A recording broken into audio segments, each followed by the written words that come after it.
ரஹானே திடீர்னு இப்படி கேப்டன்சி பண்ணால் நம்ம கனவுல கூட நினைக்கல, செமையா பண்றாரு கேப்டன். ஸோ அதனால ஒரு டஃபஸ்ட் காம்படிஷனாக தான் நாளைக்கு இருக்கும். வெறுப்பாகுது, மேட்ச் பார்க்கவே வெறுப்பாகுது ப்ரோ. என்ன பண்றதுனே தெரியல. மேட்ச் ஒவ்வொரு வாட்டி பார்க்கும் போதும் ஏதாவது பண்ணி வந்துருவாங்க, கடைசி ஓவர் வரைக்கும் வராங்க. கடைசி ஓவரில் ஏதோ 20 ரன்னுங்கிறப்ப தலை இறங்குறாரு, முடிச்சு விட்டுருவாரு, எல்லாம் கரெக்டாக வந்துடும், வின் பண்ணிடுவாங்கன்னு பார்க்குறோம். ஆனால் கடைசியில் வந்து ஏதாவது கேட்ச் விழுந்து டென்ஷனாக இருக்குது. அப்போ மேட்சே பார்க்க வெறுப்பாக போயிடுது. நம்ம கிரவுண்டில் எல்லாம் வந்து அடிக்கிறாங்க, நம்ம தான் அடிக்க மாட்டோம்.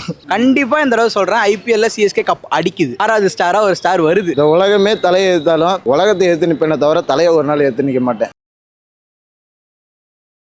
அவங்களும் நல்லா பர்ஃபார்மன்ஸ் பண்ணிட்டு வராங்க. கேகேஆரும் போன வேறு சாம்பியன்ஸ் வேறு. ஆனால் சரியான மேட்ச் ப்ரோ. போன அடிச்சு ஃபைனல்லாம் மறக்கவே மாட்டேன். என்ன மாதிரி டீம் எஸ்ஆர்ஹெச் அவங்களே தூக்கி அடிச்சுட்டாங்க. அடுத்த மேட்ச் இருக்குது, அதுவும் நம்ம சேப்பாக்கல. ஏதாவது எக்ஸ்பெக்டேஷன் பண்ணுறோம். ஃபர்ஸ்ட் டூவோ யார் போறான்றத வந்து அவங்க ஃபிக்ஸ் பண்ணிட்டாங்கன்னா கேகேஆர் கிட்ட வின் பண்ணிடலாம். செகண்ட் வந்து அந்த டீம் கோஆர்டினேஷன் இருந்ததுன்னா கேகேஆர் கிட்ட கண்டிப்பாக வந்து லைக், ஏன்னா பிகாஸ் கேகேஆர் கம்பேர் பண்ணும் போது சிஎஸ்கேக்கு கேகேஆர் வந்து கிட்டே வராது. பட் இந்த டீம் கோஆர்டினேஷன் ஒன்று இல்லாத ஒரே ஒரு ரீசன்னால தான் லைக் நாங்கள் கொஞ்சம் பேக்ல இருக்கிறோம். கண்டிப்பாக இந்த தடவை சொல்கிறேன், ஐபிஎல்ல சிஎஸ்கே கப் அடிக்குது. 6வது ஸ்டாராக ஒரு ஸ்டார் வருது. சிஎஸ்கே தான் ப்ரோ, 100% ஷார் ப்ரோ. சிஎஸ்கே தான் வின் பண்ணும். நான் சொல்கிற மாதிரிலாம் விளையாண்டாங்கன்னா கண்டிப்பாக சிஎஸ்கே வின் பண்ணிடும். கேகேஆரும் கொஞ்சம் நல்லா ஆடுறாங்க, பார்த்து தான் அவனுங்களும் பயங்கரமானவனுங்க எல்லாம் இருக்கானுங்க. ரிங்கு இருக்கான், எல்லாம் அடிக்கிற ஆள் இருக்கானுங்க. ரிங்கு வந்துட்டு எப்படி அடிப்பானே தெரியாது, திடீர்னு அடிப்பான், திடீர்னு அடிக்க மாட்டான். ஸோ அதனால கொஞ்சம் அந்த இடத்துலையும் கொஞ்சம் நம்ம இம்ப்ரூவ் பண்ண வேண்டியது இருக்கு. கண்டிப்பாக டஃபாக தான் இருக்கும். வேற என்ன சென்னையில் இருக்கும், ஹோப் சிஎஸ்கே மேலே தான். கண்டிப்பாக அடிப்பாங்க தான். கெட்ட கேமில் இருக்காங்க ப்ரோ. வருண்லாம் பார்த்தீங்கன்னா என்ன அசீனா போடுறாரு அப்படின்ட்டு கொஞ்சம் சிரமம் தான் ப்ரோ. இப்போ தோனிக்கும் நேம் அடியாயிட்டே வருது. 43 ஆயிடுச்சு, அவரை வீட்டுக்கு போக சொல்லுங்க. வேற யாராவது யங்ஸ்டர்ஸ்க்கு வாய்ப்பு கொடுங்க. அந்த லெவலுக்கு வாய்ப்பு பார்ப்போம். லெட்ஸி. சேப்பாக்கில் நடக்கிறதுனால நாளைக்கு தான் மீண்டு எழணும். அதுதான் ப்ரோ என்னோட ஆசை. எக்ஸ்பெக்டேஷனாக தொடர்ந்து நிறைய மேட்ச் தோத்துட்டே வந்துட்டு இருக்காங்க சிஎஸ்கே. ஸோ என்னை பொறுத்தவரைக்கும் என்னன்னா கொஞ்சம் சீரியஸ்னஸ் இல்லை நான் ஃபீல் பண்ணுறேன். பார்த்த வரைக்குமே வந்து சிஎஸ்கேக்கு வந்து பார்த்தாலே பயப்படுற டீம். சிஎஸ்கே மும்பை இந்தியன்ஸ் தான் வந்து பார்த்தீங்கன்னா வந்து ரொம்ப ஒரு ஹைப் இருக்க டீம். ஸோ அடுத்த மேட்ச்சு கொஞ்சம் பெட்டராக வந்து கொஞ்சம் எஃபர்ட் போட்டு ஆடலாம் நான் ஃபீல் பண்ணுறேன். கொஞ்சம் ரொம்ப டல்லாகவே போயிட்டு இருக்க மாதிரி ஃபீல் ஆகுது. நம்ம தமிழ் ஆடியன்ஸும் கொஞ்சம் பாவம் இல்லை, ஆர்சிபி அப்படி இப்படி இருந்தாலும் கூட. பட் சிஎஸ்கே சம்திங் ஒரு மாதிரி ஃபீல் வரல. அந்த பழைய சிஎஸ்கே பார்க்க முடியாத மாதிரி ஃபீல் ஆகுது. ஸோ அடுத்த மேட்ச் ஆச்சும் கொஞ்சம் சீரியஸாக எடுத்து பண்ணலாமோ எனக்கு ஒரு ஒப்பீனியன். அவ்வளோதான். என்ன ப்ரோ, இத்தனை மேட்சாக தோத்துட்டே வராங்க எல்லாமே. போன வருஷமும் 2 மேட்ச் தோத்துட்டாங்க கேகேஆர் கூட. ஆனால் இந்த கட்சி நல்லா பர்ஃபார்மன்ஸ் பண்ணுவாங்கன்னு நினைக்கிறோம். தலையை நம்பிட்டு இருக்கிறோம். அவர் பர்ஃபார்மன்ஸ் பண்ணார்னா கொஞ்சம் நல்லா இருக்கும். ஆனால் என்னதான் இருந்தாலும் தோனி தான் ப்ரோ, அவரை மட்டும் விட்டு கொடுக்க மாட்டோம். தொடர்ச்சியான தோல்விகள்னால் பேட்டிங் பர்ஃபார்மன்ஸும் சரியில்லை, பவுலிங்கும் சரியில்லை, மிஸ்ஃபீல்டும் அதிகமாகுது, கேட்சும் மிஸ்ஃபீல்ட் பண்ணுறாங்க. அதே தான் ப்ரோ, வெறுப்பாகுது. மேட்ச் பார்க்கவே வெறுப்பாகுது ப்ரோ. என்ன பண்ணுறதுனே தெரியல. மேட்ச் ஒவ்வொரு வாட்டி பார்க்கும் போதும் ஏதாவது பண்ணி வந்துருவாங்க, கடைசி ஓவர் வரைக்கும் வராங்க. கடைசி ஓவரில் ஏதோ 20 ரன்னுங்கிறப்ப தலை இறங்குறாரு, முடிச்சு விட்டுருவாரு, எல்லாம் கரெக்டாக வந்துடும், வின் பண்ணிடுவாங்கன்னு பார்க்குறோம். ஆனால் கடைசியில் வந்து ஏதாவது கேட்ச் விழுந்து டென்ஷனாக இருக்குது. அப்போ மேட்சே பார்க்க வெறுப்பாக போயிடுது. சரி, எனக்கு சிஎஸ்கே ரொம்ப பிடிக்கும். ஸோ அதனால் பார்த்தீங்கன்னா இந்த வாட்டி கொஞ்சம் நல்லா ஒரு கம்பேக் கொடுப்பாங்கன்னு வந்து எதிர்பார்க்குறேன். ஸோ இது மட்டும் இல்லாமல் ப்ரீவியஸாக விளையாண்ட மேட்சஸ்லாம் வந்து கொஞ்சம் டல்லாக தான் போச்சு. இதுக்கு காரணம் வந்து டீம் கோஆர்டினேஷன் இல்லை. எல்லாரும் சொல்லுவாங்க டீம் செலெக்ஷன் இல்லைன்றாங்க. டீம் செலெக்ஷன் கொஞ்சம் ஓகே தான், நார்மலாக தான் இருக்குது, ரொம்ப அளவுக்கு இல்லை தான். பட் இருந்தாலும் டீம் கோஆர்டினேஷன் இருந்திருக்கலாம். இப்போ யார் எந்தெந்த பிளேயர்ஸ் எப்போ போய் இறக்குறாங்கன்னு. சில டைம் வந்து தோனி இறக்கிறதுக்கு பதிலாக வேற பிளேயர் நம்ம இறக்கி இருக்கலாம். ஸோ இதெல்லாம் வந்து இருக்குல்ல. ஸோ இதை வச்சு என்ன சொல்கிறேன்னா, அடுத்த வாட்டி இதெல்லாம் நல்லா கோஆர்டினேட் பண்ணி இந்த மேட்ச் வந்து கண்டிப்பாக வின் பண்ணுவாங்கன்னு எக்ஸ்பெக்ட் பண்ணுறோம். 6வது கப்பும் அடிக்கிறோம் அப்படின்ற ஒரு மனதைரியத்தில் இருக்கிறோம். என்ன கேட்டிங்கன்னா, நான் வந்து லைக் ஃபீல்டிங் சொல்லுவேன். ஃபீல்டிங் வந்து ரொம்ப நான் எக்ஸ்பெக்ட் பண்ண அளவுக்கு ஃபீல்டிங் இல்லை. இது மட்டும் இல்லாமல் பேட்டிங் இறக்கி விடுறாங்களே. இப்போ ஃபர்ஸ்ட் இந்த காம்போ இருக்கும்ல, இப்போ ஃபர்ஸ்ட் காம்போ அப்படின்னு இருக்கும்ல, யார் யார் விளையாடுறான்னு, அது வந்து இந்த தடவை கொஞ்சம் மிஸ் பண்ணுறாங்க அப்படின்ற மாதிரி நான் ஆல்ரெடி சொன்னேனே ப்ரோ. அதான் இந்த யார் யார் வந்து சிஎஸ்கே வின் பண்ணி ஆகணும். கண்டிப்பாக டூ ஆர் டை மேட்ச் நமக்கு இனி வர 9 மேட்சஸ் வின் பண்ணால் மட்டும்தான் செமிஸ்க்கு சான்சஸ் இருக்குது. இம்ப்ரூவ் பண்ணணும் அப்படின்னா வந்துட்டு நம்மளோட இந்த கேட்ச் ட்ராப்பை வந்துட்டு ஃபீல்டிங் செட் பண்ணுற ஃபீல்டிங்கோட பெர்ஃபார்மன்ஸ் இம்ப்ரூவ் பண்ணணும். ஓப்பனர்ஸ் கொஞ்சம் அக்ரெசிவாக இருக்கணும், பவர் பிளேயில் ரன்ஸ் எடுக்கணும். பவுலர்ஸ் பார்த்தீங்கன்னா அஸ்வின் இன்னும் கொஞ்சம் இம்ப்ரூவ் பண்ணலாம். ஏன்னா லைக் அவரோட லெகசி வந்துட்டு நல்லா ஆடிட்டு இருந்தாரு. இந்த வருஷம் வின் ஆக மாட்டேங்குது, கரெக்டாக சென்டரில் விழ மாட்டேங்குது. ஸோ அஸ்வினோட பவுலிங் கொஞ்சம் இம்ப்ரூவ் பண்ணலாம். அதை விட்டு ரிட்டையர் அவுட் ஆகாமல் பெஸ்ட் ஆப்ஷன் என்னன்னா, சீக்கிரம் அடிச்சு டூ ஆர் டை மாதிரி அடிச்சிருக்கலாம். தலைக்கு இன்னும் கொஞ்சம் ஸ்பேஸ் கிடைச்சிருக்கும். தோனி இதுக்கு ஒன்றும் இல்லை ப்ரோ, எல்லாமே பண்ணிட்டாரு. நேற்று அவர் என்ன சொன்னாங்க, ரொம்ப ஸ்லோ ஆடுறாரு நாங்கள் நேற்று ப்ரூவ் பண்ணிட்டாங்க. நிறைய சொன்னாங்க. எல்லாமே வந்துட்டு பார்த்தீங்கன்னா இந்த வயசில் பண்ணுறாரு. ஒரே விஷயம் என்னன்னா அவருக்கு பால்ஸ் கிடைக்க மாட்டேங்குது கரெக்டாக. அவருக்கும் பார்த்தீங்கன்னா கரெக்டாக அவருக்கு என்ன ஸ்பின்னும் இறக்குறாங்க, சலால இறக்குறாங்க. ஃபர்ஸ்ட் ஓவரே அப்போ தான் போடுறாரு. எல்லாம் அது தெரிஞ்சிருச்சு எப்படி இருக்க போகுது அப்படின்னு சொல்லிட்டு அந்த எல்லாமே ரெடியாக இருக்கனால ஸ்டாட்டிஸ்டிக்ஸ் இருக்கிறதுனால எல்லாரும் விவரம் ஆயிட்டாங்க. ஸோ அதுக்கேற்ற மாதிரி தான் நம்மளும் பிளான் பண்ணணும். ஓப்பனர்ஸ் கொஞ்சம் அக்ரெசிவாக ஆடி இருந்தால் அந்த ஒரு 15-20 பால்ஸ் எக்ஸ்ட்ரா இருந்திருந்தா 18 ரன்ஸ் ஈஸியாக சேஸ் பண்ணியிருக்கலாம். ஒரு ஹிட்டபிள் ஸ்கோர் தான். அதை நெக்ஸ்ட் மேட்ச்ல பண்ணாங்கன்னா பண்ணலாம். போன வச்சு ஃபைனல் இங்கே தான் விளாண்டாங்க. ஆமாம், அவங்களும் ஏதோ நல்லா நம்ம கிரவுண்டில் எல்லாம் வந்து அடிக்கிறாங்க, நம்ம தான் அடிக்க மாட்டோம். ஒரு மாதிரி ஆகுது.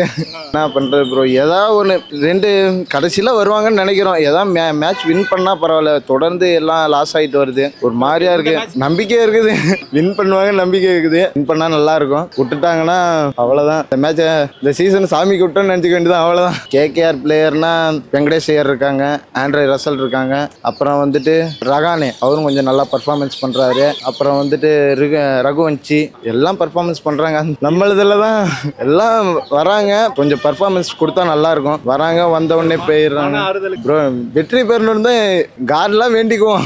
ஏதாவது நடக்கணும்னு, அவங்க விளையாடும்போது கேட்ச் ஓடணும், நம்ம கேட்ச் கிடைக்கணும், எல்லாம் வேண்டுறோம். ஆனால் ஒன்றுமே நடக்க மாட்டேங்குது. ஏதோ வின் பண்ணால் நல்லா இருக்கும். இந்த வருஷம் சீசனு தலை கப் அடிச்சு கொடுத்துட்டு போனால் நல்லா இருக்கும். 6வது கப்பு இருப்பாகுது ப்ரோ. இவ்வளோ பேசுகிறோம், சிஎஸ்கே தான் ப்ரோ. நம்ம இந்த உலகமே தலையை ஏற்றாலும் உலகத்தை ஏற்று நிற்பேனே தவிர தலையை ஒரு நாள் ஏற்று நிற்க மாட்டேன் நான். ப்ரோ எக்ஸ்பெக்டேஷன் எப்படின்னா ஏமாற்றம் தான் ப்ரோ பெருசாக இருக்குது. 4 மேட்சுமே எப்படி ஆயிடுச்சு. ஆனால் நேற்று மேட்ச் பார்த்ததுல என்ன ஒரு ப்ளஸ்னா 180+ சிஎஸ்கே பீட் பண்ணி வந்திருக்காங்க. நேற்று மேட்ச் அடிச்சிருவாங்கன்னு பார்த்தா ஜஸ்ட் மிஸ் ஆயிடுச்சு ப்ரோ. வேற என்ன ப்ரோ, நாளைக்கு கேகேஆர் ஹெவி வெயிட் ப்ரோ. அவங்களும் சென்னையில் நடக்கிறனால ஓரளவு ப்ளஸ்ன்னு பார்க்குறேன். ஃபேன்ஸ் எல்லாம் ஆனால் நிறையவே டிசப்பாயிண்ட் ஆகிட்டாங்க ப்ரோ. என்னடா அப்படின்னா 4 மேட்ச் தொடர்ந்து உங்களுக்கு நாளைக்கு வெறும் சிஎஸ்கே மேலே வெறும் எப்படி வெறியா உயிரா இல்லாமல் கேமாக பார்க்கணும். கேமை எப்படி நடந்தாலும் ஓகே. இப்போ என்னன்னா வந்து பவுலிங் ஒழுங்காக வந்து போட்டாலுமே அந்த கேட்ச் பிடிக்கிறதுல நிறைய விஷயங்கள் ரொம்ப லேகாக இருக்குது டீம். என்ன கேட்டால் வந்து அவங்களுக்கு சம்திங் என்ன கோஆர்டினேஷன் இருக்கும் நமக்கு தெரியாதுல்ல. இப்போ போன வாட்டி தான் கொஞ்சம் ரொம்ப ஃபயராக இருந்தாங்க. அதுக்கு முந்தின வருஷம் நம்ம தான் வின்னர். ஸோ அந்த அளவுக்கு போச்சு.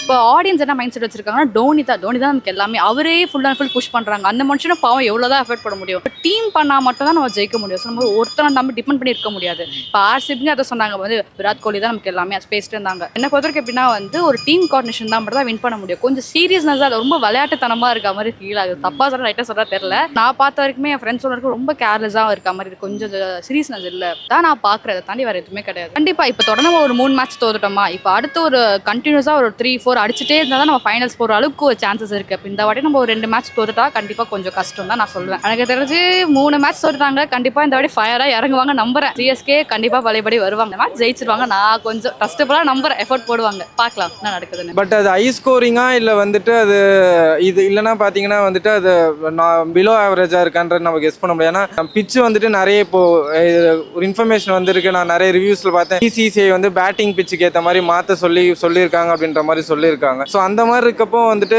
பேட்டிங் ப்ரிஃபரன்ஸ் கொடுக்குறப்போ ரெண்டுமே ஈக்குவலான பேட்டிங்ஸ் தான் இருக்கு. என்ன ஒரே ஒரு விஷயம்னா வந்துட்டு ஒரு ரகானே திடீர்னு இப்படி கேப்டன்சி பண்ணா நம்ம கனவுல கூட நினைக்கல. செமையா பண்றாரு கேப்டன். ஸோ அதனால ஒரு டஃபஸ்ட் காம்படிஷனாக தான் நாளைக்கு இருக்கும். ஐ மீன் 2 பேத்துக்குமே வந்துட்டு ஒரு நல்ல ஒரு காம்படிஷனாக ஒரு என்டர்டைன்மெண்ட் கன்ஃபார்ம். பட் ஆனால் என்னன்னா பார்க்கலாம் யார் எந்த ஆல்ரவுண்டர் எப்படி இருக்காங்களோ அதை பொறுத்த. நாளைக்கு பேட்ஸ்மேன் அதுக்கப்புறம் பவுலர் பார்த்தீங்கன்னா 2 பேரும் ஈக்குவலாக தான் இருக்காங்க. ஆல்ரவுண்டரை பொறுத்தளவுக்கு ஏன்னா அங்கே ரொம்ப சூப்பர் அக்ரெசிவான ரிங்கும் இருக்காங்க. சிவம் தூபேவும் ஜடேஜாவும் இப்போதான் ஓரளவு செட் ஆகிட்டு இருக்காங்க. இதுக்கு முன்னாடி சீசன் நல்லா பண்ணியிருந்தாங்க. சீசன்ல ரிங்கும் ஒன்றும் பெருசாக பண்ணல. பட் அக்ரெஷனை பொறுத்த அளவுக்கு சிவம் தூபேவா இல்லை ரிங்குவான்னு பார்த்தா ரிங்கு தான் பெரிய ஆளாக இருக்கேன் இது வரைக்கும் பர்ஃபார்மன்ஸ் வைஸ்ல ஸ்டாட்ல பார்த்தா. ஸோ அதனால கொஞ்சம் அந்த ஆல்ரவுண்டரை ஃபிக்ஸ் பண்ணிட்டாங்கன்னா நாளைக்கு மேட்ச் வந்து செம ஹிட்டாக இருக்கும் bro. Obviously bro CSK fan. நம்ம என்ன தோத்தாலும் ஜெயிச்சாலும் நம்ம சிஎஸ்கே ஃபேன் தான். கண்டிப்பாக கொடுத்தே ஆகணும் ப்ரோ. கொடுக்காட்டி தோத்தாலுமே நம்ம சிஎஸ்கே ஃபேன் தான் எல்லாருமே. பார்ப்போம் ப்ரோ. அதான் நம்ம மைனஸாகவும் சொல்ல முடியல. ஆனால் சில நேரம் வெறுப்பாயுது ப்ரோ. என்ன ப்ரோ வேற டீமுக்கு சப்போர்ட் அடிச்சிடலாமா, என்னடா இப்படி பண்ணிட்டு இருக்காங்க இல்லையா ப்ரோ. எப்பயுமே சிஎஸ்கே தான் ப்ரோ. அதில் எந்த மாற்று கருத்து. ஆமாம் ப்ரோ. போன எந்த மேட்ச்லையுமே டஃபே கொடுக்கல ப்ரோ. நம்ம ஒரு 10 ஓவர்லேயே கணிச்சிடறோம் இது ஆகாதுரா அப்படின்னு. ஆனால் நேற்றும் நான்லாம் 15 ஓவர் வரைக்கும் நான் மேட்ச் பார்த்தேன். மொபைலில் தான் ஸ்கோர் பார்த்துட்டு இருந்தேன். டிவி பார்த்தா ஒரு மாதிரி வெறியாகுதுரா அப்படின்ட்டு. அதுலேயும் ஆனால் அடிச்சு வந்துட்டாங்க. சரி டக்குன்னு போய் டிவி பார்த்தா தோனி அவுட். சரி முடிஞ்சு அவ்வளோதான். லாஸ்ட் 1 ஓவரில் ஒன்றுமே பண்ண முடியாது. கேமாக பார்க்கணும் ப்ரோ. லாஸ்ட்டாக சொன்னால் அவ்வளோதான். நாளைக்கு சிஎஸ்கே தான் அப்படின்னு இல்லாமல் ஜஸ்ட் கேமாக பார்த்தா சரி ஏதாவது அப்படியே ஃப்ளூக்கில் அடிக்கிறாங்களா அப்படின்னு பார்ப்போம். பண்ணால் நல்லா இருக்கும் ப்ரோ. வின்னு தான் பண்ண மாட்டாங்க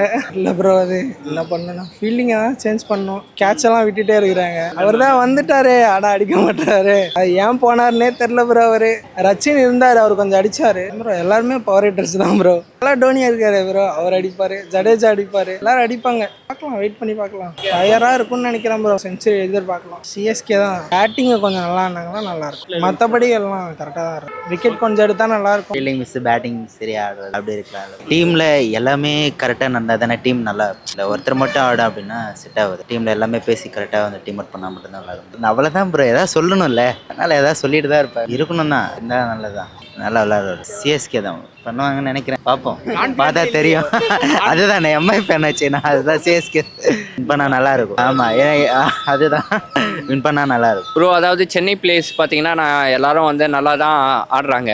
ஆனால் இவங்க ஐபிஎல் ஏலம் வந்து எடுக்கிறவங்க இன்னும் நல்ல ஒரு பிளேயர்ஸாக பார்த்து கொஞ்சம் நல்லா இவங்க ஒரு, அதாவது நம்ம சென்னைக்கு வந்து ஸ்பான்சர்ஷிப் வந்து செய்கிறவங்க இன்னும் கொஞ்சம் நல்ல பிளேயர்ஸாக எடுத்தா வந்து நல்லாயிருக்கும். ஏன்னா சென்னையில் எப்பவுமே பார்த்தீங்கன்னா தோனின்றாங்க. ஸோ நீங்கள் ஒரு தோனியை மட்டும் நம்பி ஒரு சென்னை சூப்பர் கிங்ஸ் வந்து கொண்டு போக சான்ஸ் இல்லை. ஏன்னா அவர் மட்டும் நல்லா ஆடினா வந்து சான்ஸ் கிடையாது. அந்த 11 பேரும் வந்து நல்லா ஆடணும். இப்போ அதர் டீம் இப்போ பார்த்தீங்கன்னா மும்பை, கொல்கத்தா, பஞ்சாப்ஸ்லாம் பார்த்தீங்கன்னா அவங்க நிறைய அதான் ஏலம் வந்து எடுக்கும் போதே நிறைய வந்து கேஷ் வந்து பே பண்ணி தான் நல்ல பிளேயர்ஸ் எடுக்கிறாங்க. அதே மாதிரி சென்னையும் பார்த்தீங்கன்னா இன்னும் நிறைய கேஷ் போட்டு நிறைய பிளேயர்ஸ் எடுத்தா கண்டிப்பாக பார்த்தீங்கன்னா சென்னை வந்து ஜெயிக்க வந்து சான்சஸ் இருக்கு. இந்த மேட்ச் 2 டீமுக்கே வந்து டஃப் தான். ஆடும் போது தான் தெரியும் இந்த யார் ஜெயிச்சு உள்ள போறான்னு. இல்லை ப்ரோ, எந்த பிளேயர் ஆச்சாலும் 6 போவோம் ப்ரோ. அதுதான் நான் வந்து சொல்லுது தான். நீங்கள் எடுக்கும் போதே இன்னும் நல்லா வந்து சூப்பர் பிளேயராக எடுத்தீங்கன்னா அவரை தான் வந்து 6 அடிக்க போகிறாங்க. அதாவது மேட்சை பொறுத்த வரைக்கும் எப்படி வேணால் மாறும். நம்ம அதை வந்து சொல்ல முடியாது. நீங்கள் எடுக்கும் போதே நல்ல பிளேயர்ஸ், அதாவது சென்னையில் பார்த்தீங்கன்னா உங்களுக்கு 5, அதாவது ஒரு ஆல்ரவுண்டர் நீங்கள் எத்தனை பேர் சொல்லலாம், ஜடேஜா கம்மி பேர் தான் வந்து இருக்கிறாங்க. அதே நீங்கள் பார்த்தீங்கன்னா பஞ்சாப், சன்ரைஸ் ஆஃப் ஹைதராபாத் அவங்களெல்லாம் பார்த்தீங்கன்னா நல்ல நல்ல பிளேயர்ஸ், அதாவது பார்த்தீங்கன்னா அவுட்டர்லேருந்து கூட நல்ல பிளேயர்ஸை வச்சு வந்து இது பண்ணுறாங்க. அந்த மாதிரியா சென்னை வந்து பண்ண மாட்டேங்குது. சென்னை எப்போவுமே பார்த்தீங்கன்னா ஒரு இதுவாகவே இருக்கிறாங்க. தோனியா ரைட்டு, அவர் எப்படி இருந்தாலும் ஜெயிக்க வச்சுருவார். ஒருத்தரை மட்டுமே இவங்களை வந்து பேஸ் பண்ணி இருக்குது தான் நான் வந்து தப்புன்றேன். அதாவது மேட்ச் ஆடுறதை பொறுத்து இருக்குது. எனக்கு தெரிஞ்சு சென்னை ஜெயிச்சா கொஞ்சம் வந்து சூப்பராக இருக்கும். ஏன்னா ஒரு ஐபிஎல்லில் கொஞ்சம் பேர் எடுக்கலாம், அதிகமாக கப் வச்சுருக்கோம் நம்மன்ட்டு. ஸோ அதாவது பார்த்தீங்கன்னா வேர்ல்டு ஹிஸ்ட்ரியிலே அதான் வேர்ல்டு கப்பை அதிகமாச்சு தான் ஆஸ்திரேலியான்வாங்க. அதே மாதிரி ஐபிஎல்ல எனக்கு தெரிஞ்சு நம்ம வந்து சென்னை தான். ஒருவேளை சென்னை வந்து ஜெயிச்சு இந்த வருஷமும் வந்து ஃபைனல் ஆச்சா நம்ம கொஞ்சம் வந்து சொல்லிக்கலாம். ஏன்னா தான் இருந்தாலும் பேர் ஃபைனல் எப்படியோ சென்னை வச்சுட்டாங்க, நாங்கள் தான் அதிகமாக கப் வச்சோன்ட்டு வந்து சொல்லலாம். இவங்க ஆடுறதை பொறுத்து தான் இருக்குது. ஏன்னா நம்ம சொல்லிடுறோம் கிரவுண்டில் இறங்கி அவங்க எப்படி பிளேயர்ஸை வந்து டேலி பண்ணி தோனி எப்படி வந்து இது கொடுத்து அந்த பிளேயர்ஸை ஆட வைக்கிறான்னு தான் அந்த இதுவே. இந்த வருஷம் கண்டிப்பாக போனால் கொஞ்சம் வந்து நல்லாயிருக்கும். அது தோனி கையில் தான் இருக்குது. கொஞ்சம் பார்த்து ஏதாவது கொஞ்சம் பண்ணி இந்த மேட்சாச்சும் கொஞ்சம் வந்து ஜெயிச்சு விடுங்க. கொஞ்சம் வந்து யூடியூப்பை பார்த்தீங்கன்னா சென்னை வேளாவில் கொஞ்சம் பார்த்து கொஞ்சமாச்சு ஆடி நம்ம சென்னை பெருமையை கொஞ்சம் வந்து காப்பாற்றுங்க.